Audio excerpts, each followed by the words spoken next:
Bismillahirrahmanirrahim. Assalamualaikum warahmatullahi wabarakatuh. Perkenalkan, saya Muhammad Rizal Fauzan dari semester 3B.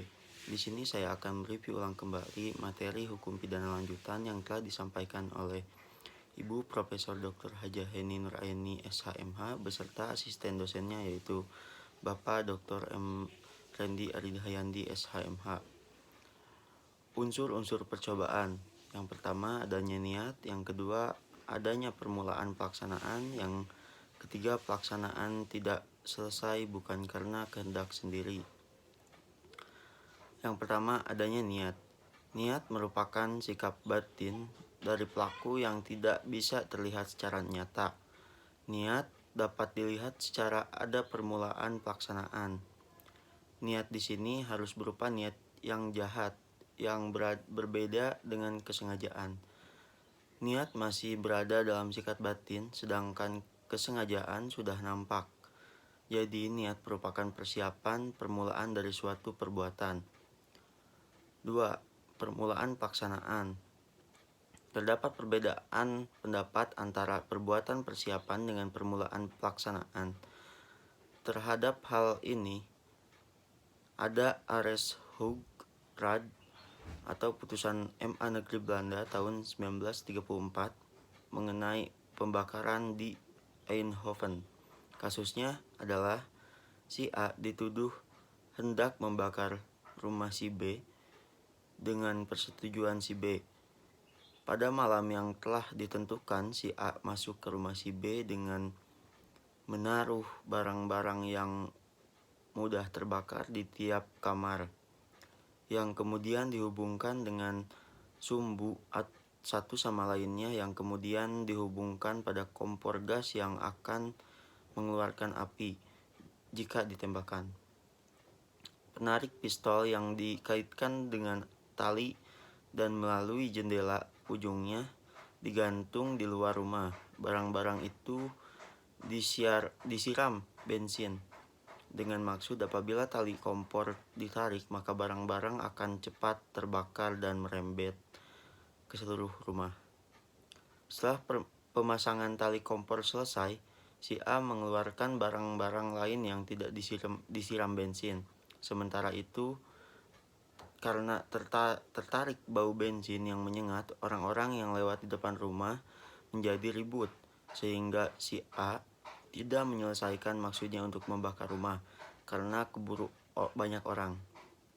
Terhadap kasus tersebut, menurut Gerechtshof atau peradilan di Hertogenshof, perbuatan si A adalah permulaan pelaksanaan, dan si A dijatuhi hukuman pidana 4 tahun penjara karena melanggar pasal 53 junto pasal 187 KUHP. Si A mengajukan upaya hukum dengan alasan bahwa Hof atau pengadilan telah salah menafsirkan pasal 53 KUHP dan menyatakan bahwa yang dilakukannya merupakan perbuatan persiapan.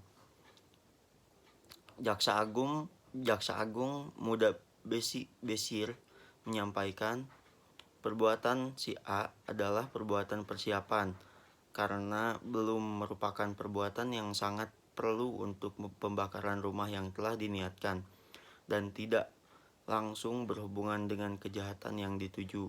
Atas dasar alasan tersebut, HR membatalkan putusan Hof dan si A dilepaskan dari segala tuntutan. Yang ketiga, pelaksanaan tidak selesai bukan karena kehendak sendiri. A. Adanya penghalang fisik.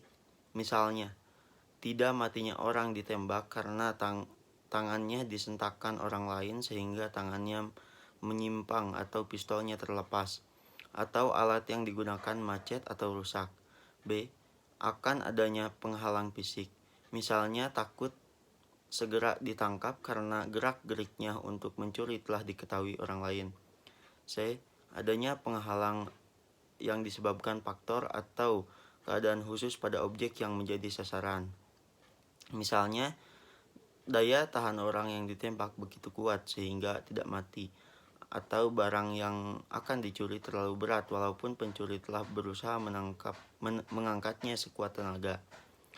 Tidak selesainya perbuatan karena kehendak sendiri. A. Pengunduran diri secara sukarela, yaitu tidak menyelesaikan perbuatan pelaksanaan yang diperlukan untuk delik.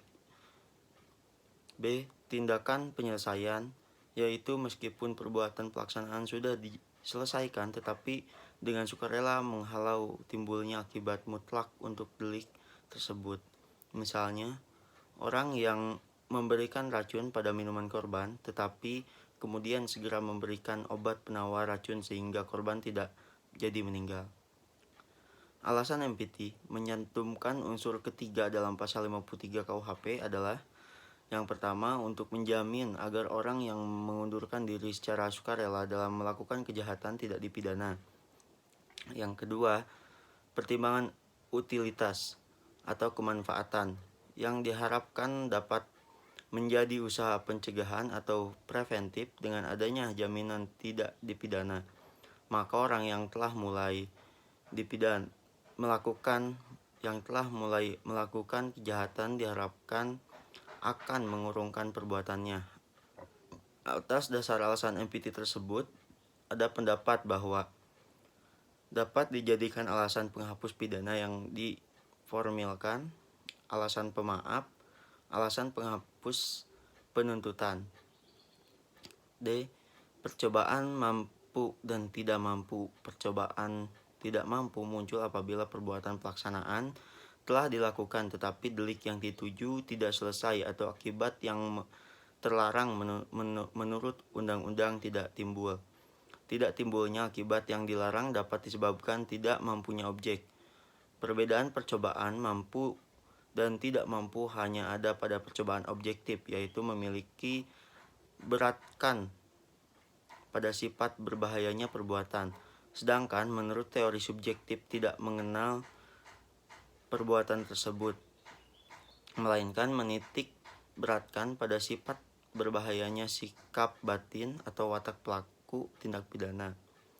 Jadi menurut MPT, tidak mungkin ada percobaan pada objeknya yang tidak mampu. Yang ada adalah hanya percobaan yang tidak mampu pada alatnya. MPT membedakan antara percobaan yang tidak mampu karena alatnya dibedakan: A. Tidak mampu mutlak atau absolut, yaitu bila dengan alat tersebut tidak mungkin akan muncul delik atau tindak pidana, misalnya meracun dengan air kelapa muda. B. Tidak mampu relatif, yaitu bila dengan alat tersebut tidak timbul delik selesai, tetapi keadaan tertentulah yang menyebabkan munculnya delik. Dalam hal ini mungkin ada delik percobaan.